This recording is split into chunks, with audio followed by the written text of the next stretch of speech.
Salut tout le monde, on se retrouve dans une nouvelle vidéo un petit peu particulière, comme vous vous en doutez par rapport au titre, et surtout je pense par rapport à la longueur de la vidéo, parce que ça doit être plus long que des vidéos que j'ai l'habitude de faire. En fait, j'ai voulu vous prendre avec moi, parce qu'en fait avec Justine et de Ferry Neverland, on fait une lecture commune sur No Home de Yaha Gyasi, avec sa couverture super caractéristique et super jolie, super flashy, qui donne envie de lire. Donc je me suis dit que ça pouvait être l'occasion en fait de faire une expérience un petit peu vidéo, donc j'espère que ça vous plaira, puis j'espère que je m'en sortirai pas trop mal. Donc de vous prendre avec moi durant cette lecture, donc j'essaierai de faire quelques updates au fur et à mesure de ma lecture, et puis qu'on lise ensemble ce roman. Ah, Nemo veut vous dire un petit bonjour. Hein Nemo? Donc voilà. Donc je vais commencer le roman aujourd'hui. On est jeudi, je ne sais plus quel jour, en septembre, mais je vous mettrai ça de toute façon j'inclurai la date dans la vidéo. Donc je vais commencer à lire et puis je reviens vers vous quelques heures ou quelques jours ou plus tard quoi.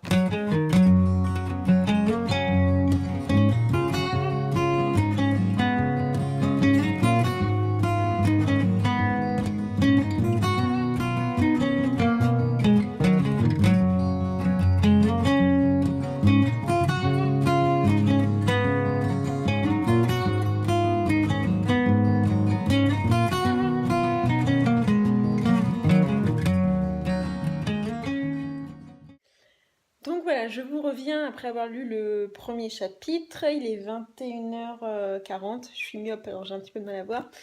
Donc en fait, c'est l'histoire de deux jeunes filles, donc Effia et Ezzy.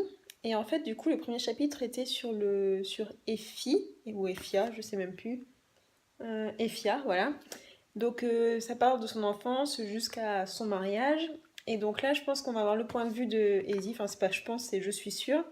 Donc à mon avis, l'histoire va vraiment commencer une fois qu'on aura lu ce deuxième chapitre. Comme ça, on aura eu vraiment le point de vue des deux personnages principaux. Et vraiment le contexte vraiment de l'histoire. Donc eh bien, je vais me lancer et puis je vous reviens peut-être après. Bon, eh bien j'ai fini ce deuxième chapitre, donc du point de vue de Essie. Donc au début, j'avais un petit peu de mal en fait à comprendre comment elles étaient issues de la même mère.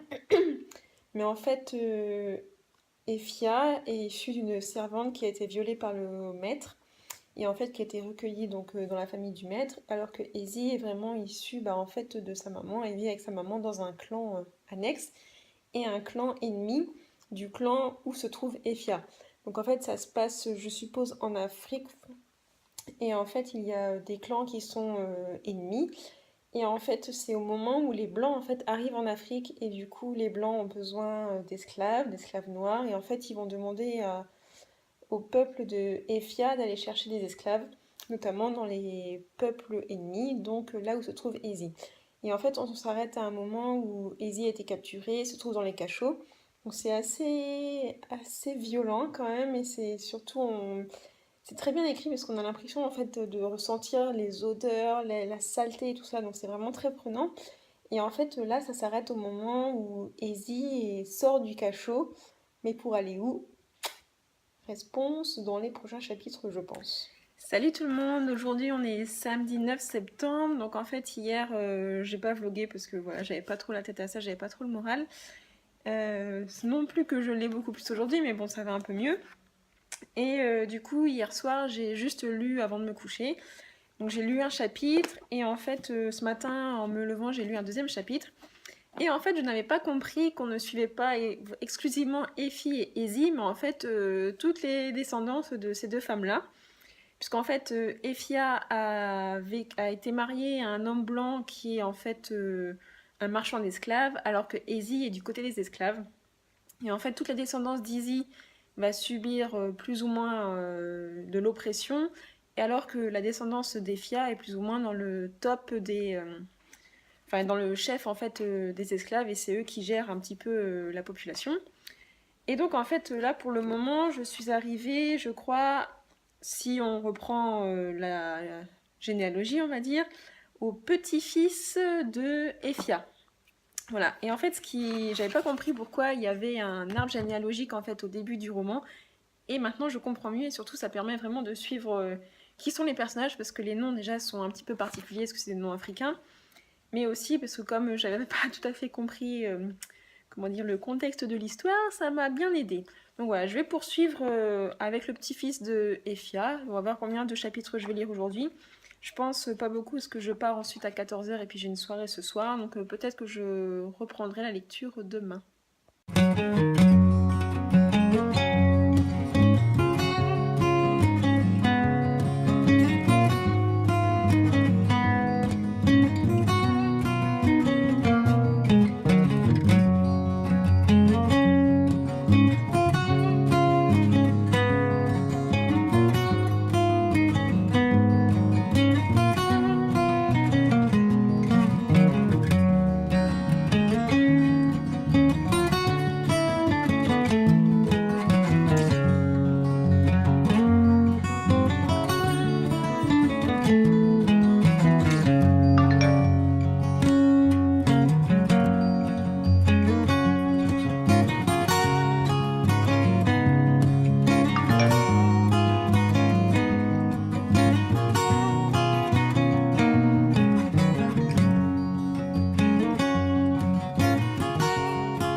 Bonjour à tous, je vous retrouve aujourd'hui, donc j'ai pas filmé hier, aujourd'hui on est lundi 11 septembre, et en fait voilà, j'ai pas mal avancé hier sur le roman, mais je me suis dit que bon, je n'allais pas encore vous faire une fois de plus une vidéo sur mon ressenti, donc j'ai bien avancé puisque bah, maintenant j'en suis à peu près à la moitié du roman. Donc mais par contre Justine, elle m'abandonne dans la lecture commune, mais t'inquiète pas Justine, je ne t'en veux pas, évidemment ça peut arriver à tout le monde de pas rentrer dans un roman, ce qui était un petit peu mon cas au début. Bonjour Nemo, comment allez-vous? Il aime bien s'incruster dans les vidéos, hein, vous avez remarqué. Donc du coup oui, je disais que j'avais un petit peu mal à rentrer dans le roman, en fait dans le sens où chaque chapitre est un nouveau personnage. Et du coup c'est super rapide en fait, on n'a pas le temps de s'attacher à un personnage qu'on passe déjà à un autre. Les actions sont assez rapides et en fait on a un espace-temps assez grand en peu de temps. Puisqu'on a commencé à peu près en 1784 je pense, et en fait là je dois être à peu près dans les années fin 1800. Donc voilà, c'est un petit peu perturbant, c'est très court, et on n'a pas le temps de s'attacher au personnage qu'on passe déjà à un autre. Donc ça voilà, c'est ça qui me gêne un peu. Bon évidemment ça parle d'esclavage, et voilà, après c'est deux points de vue différents, de deux descendances différentes qui ne vivent pas l'esclavage de la même façon. Donc voilà, on verra bien. Je pense que la prochaine fois que vous me reverrez vous en parler, je pense que je l'aurai fini parce que sinon la vidéo va être vraiment trop longue et j'ai pas envie de trop vous assommer avec ça. Donc je vous dis à la prochaine.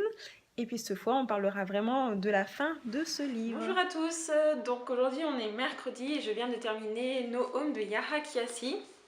Donc en fait, pour tout vous avouer, ça a été un petit peu laborieux parce que si vous avez suivi mes petites vidéos d'avant, en fait je pensais pas du tout que c'était ce genre d'histoire. Je pensais qu'on allait suivre alternativement deux personnages qui sont Effia et Ezi, et en fait pas du tout, on est sur 3 siècles. Donc on commence au début 18e et on termine à peu près dans les années 2000, 2010, des poussières. Et en fait, voilà pourquoi il y avait en fait un arbre généalogique au début du roman, avec le côté de Effia et le côté de Ezi. Et en fait, à peu près à chaque croisement, on a en fait un chapitre. Et en fait, le début est assez compliqué parce que tous les noms sont des noms africains. Donc j'ai du mal à m'intégrer. Et surtout, ce que j'ai beaucoup de mal, c'est m'attacher au personnage et à l'histoire, à rentrer dedans. Parce qu'en fait, comme on alterne les points de vue et les personnages, et surtout l'espace temporel et change aussi à chaque fois, du coup, je savais plus trop où j'étais en fait. Et c'est à peu près vers le milieu du roman que j'ai vraiment commencé à accrocher.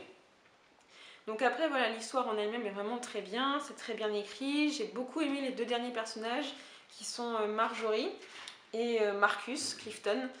Et en fait, voilà, c'était un petit peu ces deux personnages-là que j'attendais. C'était un petit peu l'action que j'attendais en fait à la fin du roman, donc je l'ai eu. Donc voilà, je suis quand même assez contente de l'avoir lu. Après, je sais pas si je m'en souviendrai très longtemps. C'est un peu bête, mais voilà, si le sujet est fort, je m'attendais en fait à un autre style d'écriture et surtout à un autre style de fonctionner. C'est à la fois frustrant et à la fois très bien parce que voilà, c'est assez novateur et j'ai pas lu beaucoup de romans où sur 3 siècles on alternait toutes les générations. Donc en fait, voilà, mais ça m'a un peu perturbée donc j'ai eu du mal à rentrer dedans. Donc je pense que je vous en parlerai un peu plus, je développerai un peu plus tout ça dans le prochain update lecture. Mais voilà, c'était pas mal, mais bon, voilà.